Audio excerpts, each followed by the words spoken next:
so I'm just banging them out today. Uh, I had intended this week to buy that Superman and that Joker figure because I really wanted to finish up that horse. I did not intend on buying this guy because I really didn't think I was going to see him. Like, I'd seen him showing up on uh, people posting him in the Facebook groups for, a few days now. But I figured, well, everything gets to the Atlanta area last, it seems like, so I'll probably see him in a few weeks. I'm still looking for that Revelation Tila figure, the classic version of Tila, not the shaved head Tila. But and I still haven't seen that one yet. I haven't seen any of the figures from that assortment. I was lucky that I got the new Eternia He-Man and Skeletor on Amazon for a good price. So I'm still looking for her. And Merman, I'm gonna get Merman, of course. But yeah, this is Masters of the Universe New Eternia Beastman. So I've been really excited about this figure since I first saw pictures of him. I think he looks really awesome. I never bought the Revelation Beastman because I was disappointed he didn't come with any armor. But looky here, this guy comes with an extra set of armor. So I might consider buying that one now because now I can take this extra suit of armor and put it on him. But yeah, so on the side here, we've got a picture of Beastman and the more classic version of Beastman looking over him. I like that you can take these new Eternia versions and swap out some of the parts that come with them and do a more traditional version of the character. Like, He-Man comes with a non-helmet head and a helmet head. So you can have the new Eternia one with the helmet, or you can make him more of a classic He-Man with just the blonde hair. Skeletor likewise has a head with a helmet, head with a hood. So you can do whatever.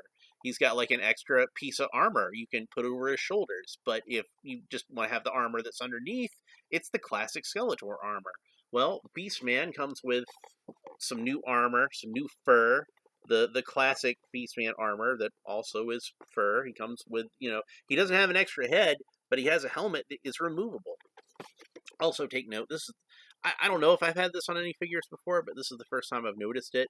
Got the 40th anniversary of He-Man logo and a nice foil sticker. So that's pretty cool. Looking at the artwork on the back, the artwork's really cool with Beastman swinging through the trees. This is obviously an homage to a similar picture drawn by my personal favorite He-Man artist, Alfredo Alcala. A dude who, like for me, defined the look of He-Man. There's been a lot of great artists that have drawn He-Man over the years. You've got guys like the early days of Mark Texeira. I hope I'm saying that right. You've got Larry Houston. You got Bruce Timm. Before he was doing Batman, he was doing He-Man. And he's probably my second favorite artist of the mini comics. His stuff is really cool. He hadn't quite developed his animated series style yet, but his He-Man artwork is nice and lush, and it reminds me of like kind of a more cartoony version of Frank Frazetta, if that makes any sense. But yeah, it's the pose that pretty much that Alcala drew him swinging through the trees. We got another nameless jabroni beast man here, but he looks like the original toy, so we get to have a look at that. This artist does a good job with Beastman, be it the newer version or the more classic version. And we've even got a Beast Woman up there who is much more attractive than I would have thought a Beast Woman would have been. I want an action figure of her. Yowza. We got more Beast Man down here. So, and then we got some cross-cell artwork. Who are some characters that I haven't seen on the cross-cell artwork yet. So we've got from the kids filmation show, we've got He-Man and Skeletor. These will be ones that I'll be skipping because I don't really care for the overly ridiculously huge look of the characters on that. And I don't really want figures of that. I would have bought them if they had just used these costume designs and put them on more realistic body types, because I would have thought that would have been cool. But no, these are just like kind of more articulated version of the kitty action figures that are on the shelves now that I'm just not interested in already. So sorry, I won't be reviewing those. And before anybody goes, they're action figures, they're all made for kids. Yeah, I know that, but there's a difference between something being made for kids and something being kiddie. Like this is made for kids to play with, but it's not kiddie. He's cool looking. He's heavy metal looking. He's badass looking. I got to use a non-kid word to describe how he looks to me. And it says ages 6 and up. So yeah, a 6-year-old can play with this, no problem. So, that's kind of one of the things I liked about the original He-Man line, is to me it looked like Conan the Barbarian. It looked like a dangerous place. You look at the artwork on those action figure packages, and it's like this kind of stuff. It looks cool. Whereas to me, the Netflix cartoon, it looks like, you know, what's that thing that my nephews like, with the dogs that dress up like policemen and firemen? I forget the name of it now. I'm drawing a blank on it now. I'm irritated that I'm drawing a blank on that, because it's like one of their favorite things. But like it reminds me of like that kind of stuff. So I don't know why I'm opening it at the bottom. It's easier to open these at the top. So,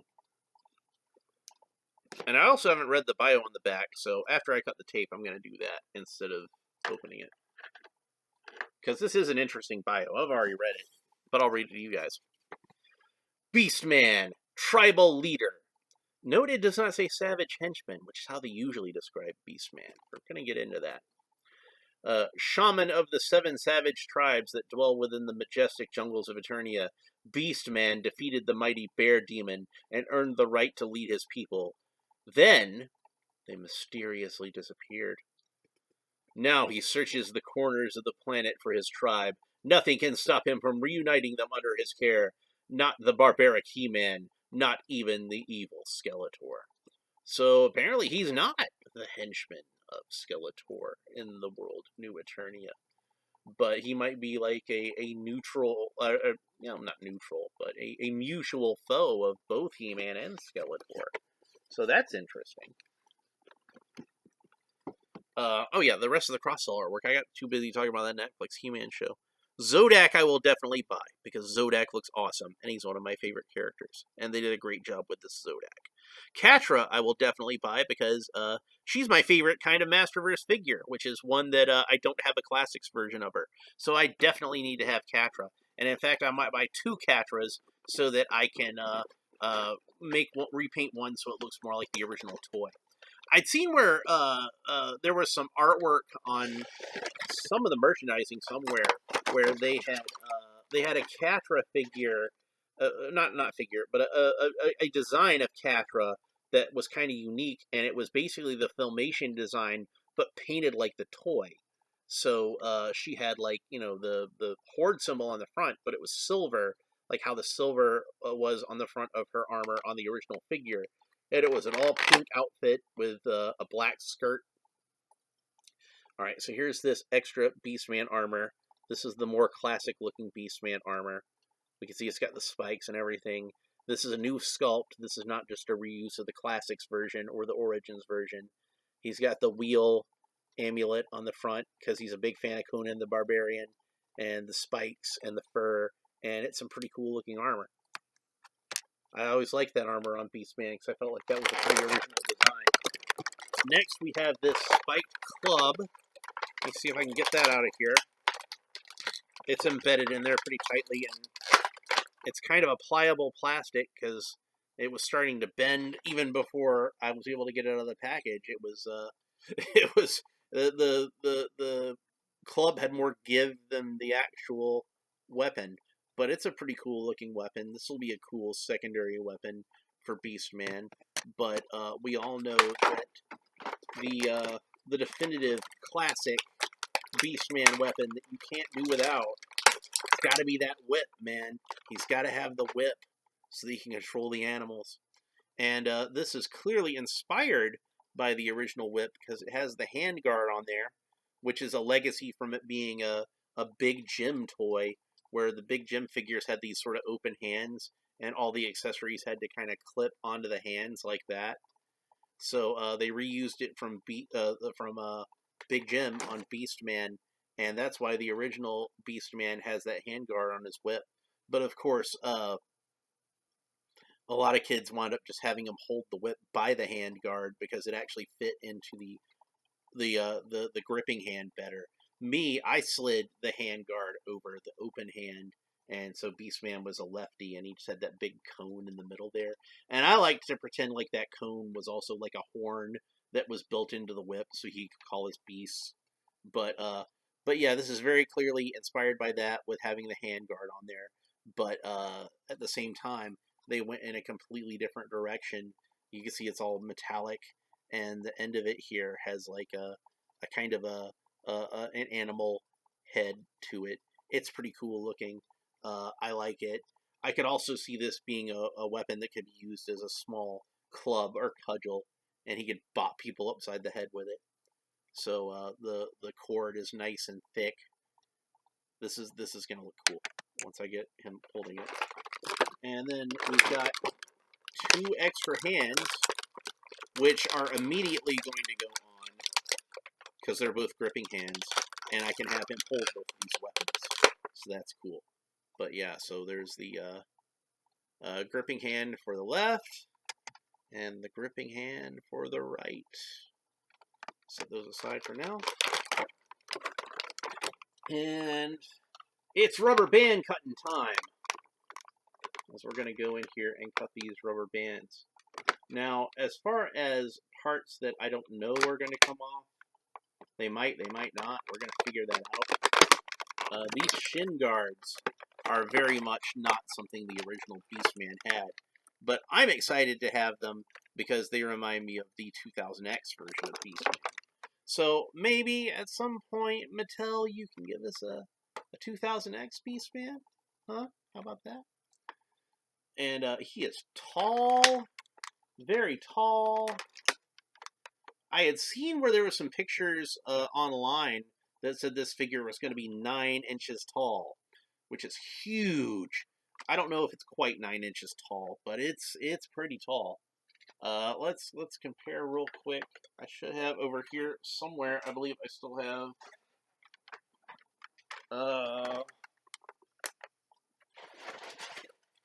Could have sworn I saw him around here somewhere. Ah, there we go. Still have my Revelation Skeletor figure over here, which I always point out. This is a head that I put on him. This is not the head that came on the Revelation Skeletor. Obviously, this is the Rise of Evil Skeletor head that I repainted and I put on there, and I think he looks awesome now. So that way we got a figure that's like the standard size, and we can see how tall he is next to a figure of the standard size. Alright. Did I cut all the rubber bands? I believe that I did. Let's try to open them up.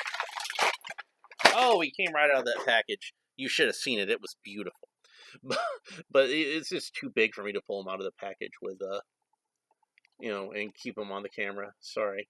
So yeah, these wrist guards and these shin guards are separate pieces. So if you're somebody who wants them to look like the classic Beastman, you can remove all of this stuff, and then it can be a classic Beastman. I think we'll probably do that in this video, so we can see what it looks like. And he's got this funky, the demon bear that he killed. Might remind some longtime He-Man fans of the Shadow Beast. He does look a little bit like a Shadow Beast. Also, I kind of feel like this is supposed to be evocative of that original Beastman design a little bit. It's obviously quite different in a lot of ways, but it has the same sort of feel to it. So this helmet comes off, and actually I feel like it doesn't really fit on his head very well. It's, yeah. It fits on there okay, I guess, if you don't jostle it, and you kind of squeeze it onto the top of his head.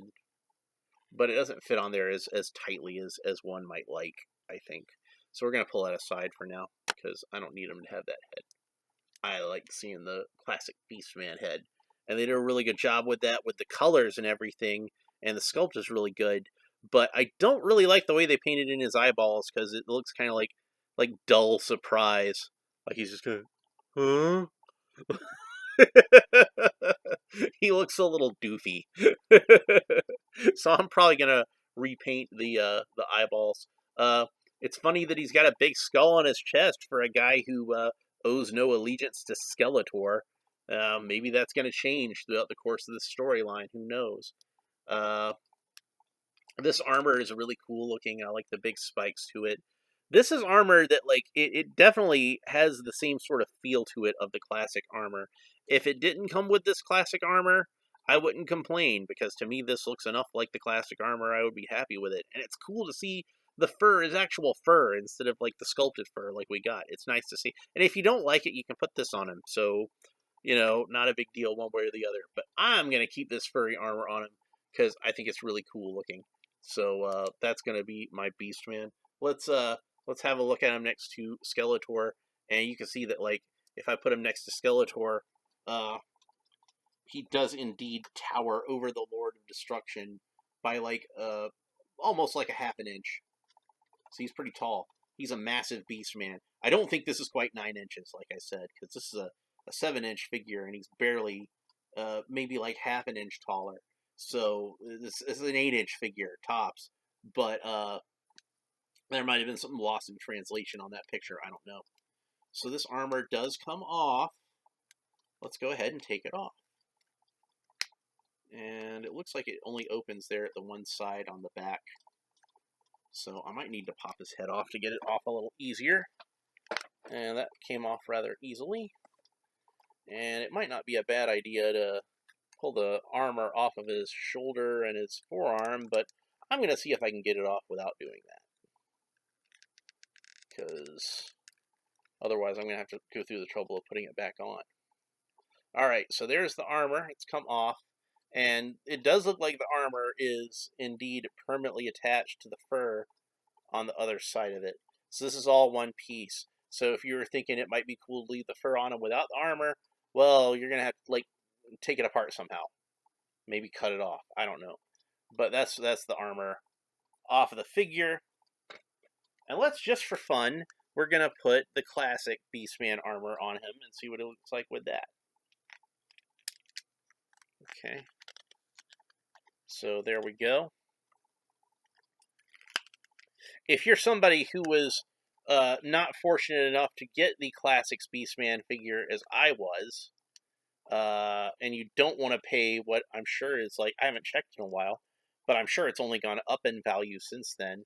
If you don't want to pay the astronomical price of getting an actual Classics Beastman for your collection, this is definitely a worthy substitute, and I would highly consider getting this one because he's really cool. And like I was saying, I think that Mattel could very easily like just repaint this as it is right now, and that would be an awesome 2000X Beastman. So you got the forearm armor. You got 2 wrist guards, one of which has spikes on it, very reminiscent of that 1980s Beastman figure. Got a plain gold wristband over here, it looks like. Excuse me 1 second. I'm going to pause this because I hear my alarm going off on my phone. I want to shut it off. Alright, folks. Sorry about that jump cut. I just had to... That alarm was bugging me. So, yeah, we're going to go ahead and pull the fist hand off. I'm going to leave the open hand on there for now because it's a nice little homage to the original Beastman. And we'll go ahead and do like I did when I was a kid and see if we can get that on there, where he's just holding it. The hand guard is holding the whip onto his hand, and that actually works pretty well, I think. So maybe I will leave this open hand on there after all, since he can still hold the whip with the left hand. And I don't know if it might be helping that forearm armor is holding it on too. So I don't know if that's going to work without the forearm armor on there. But for now, it works. It looks really cool, and that to me is a good classic Beastman. That's pretty much exactly what you want him to look like. Remember in the earliest mini comics where Beastman would fire blasts out of his hands? I used to pretend like that was what the claws could do, like they fired some kind of mystic blasts out of his hands. So let's put the club in his hand and see what it looks like with that. And that might be a little difficult because his hand's a tight fit, but no, I got it in there just fine. And this spiky club is really cool. I think this is good as far as having a new weapon for Beastman, just to give him some kind of this cudgel, and it fits with the character. It looks nice and nasty and cruel, and like it could really mess a person up if they got bashed in with it. Unfortunately, since it's a little heavy, like it does kind of move the wrist around a little bit.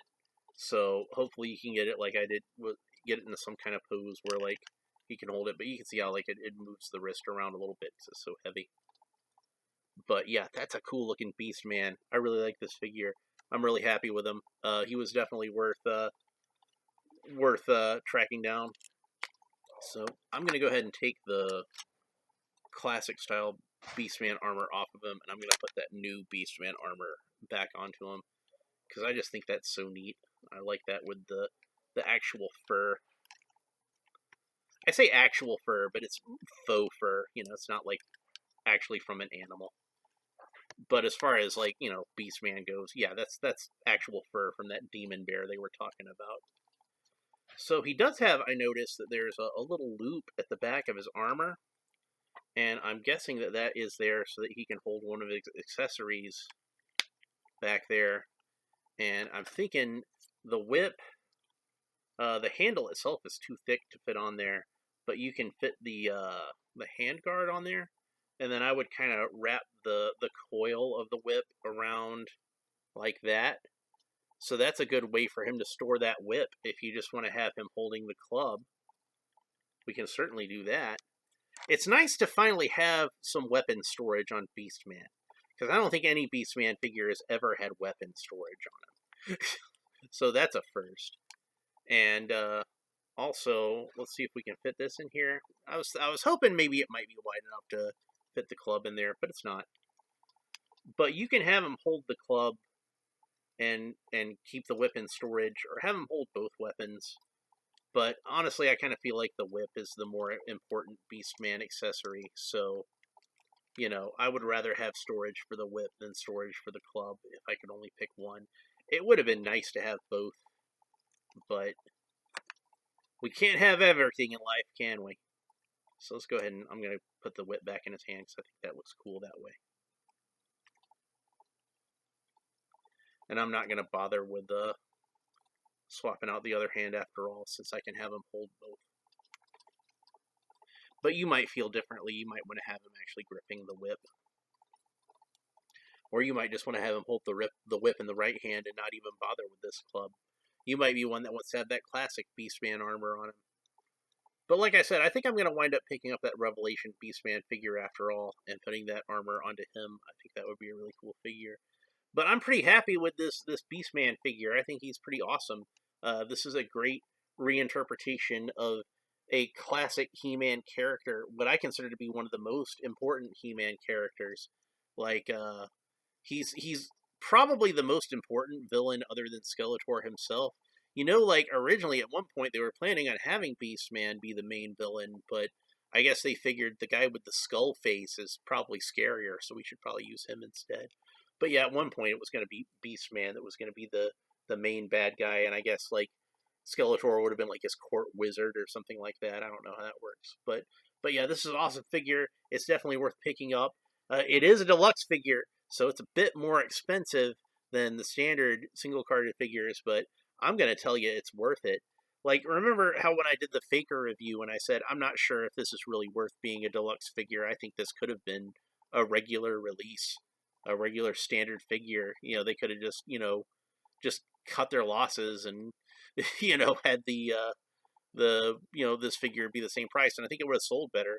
But I think they made that one too expensive. But this is one that, like most of the deluxe figures I picked up when they've been on sale or on clearance. So I don't think I've actually paid like the full price for a single deluxe figure. This one I paid the full price for, and I'm gonna tell you right now, I feel like it was worth it. I feel like I got my money's worth out of this guy. He's just a massive monster of a figure with a lot of cool accessories and various display options, various display looks. Like I said, it was enough that I felt like I now want to buy the Revelations figure so I can put that classic Beastman armor onto him, because I do like this armor. I think they did a good job with it. I think it deserves to be on display. But this furry armor is too cool and I can't ignore it. Like, I'm a traditionalist when it comes to a lot of things, but this is one thing where I'm like, the newer one I like even better. And I feel like it does evoke the classic feel of Beastman, even with it being like, kind of a little bit of a redesign of the character. So kudos Mattel for making this figure. Like, I really liked the the new Eternia, He-Man, and Skeletor. I thought those were great figures. I didn't think anything was going to top them as far as this line. I kind of figured He-Man and Skeletor would be the best ones, and they probably should be because of the main characters. But nah, man, this guy's awesome. If you only buy one Masterverse figure, I'm telling you right now, make it New Eternia Beastman. You will not be disappointed. This is a fantastic figure. It's well worth the price. Buy it. Buy if you see it, buy it. Because I can't imagine this guy's going to hang around the shelves for too long. He's too awesome. That's pretty much it for this episode. If you enjoyed it, please like and subscribe and all the fun YouTube stuff down below. And we can talk about Beastman and this particular figure of Beastman, which I am in love with now. I think this is my favorite Beastman. Even better than the Classics version, which previously I thought was perfection and could not be improved upon. Well, I think they might have improved upon it. So anyway, we'll talk to you next time. Bye.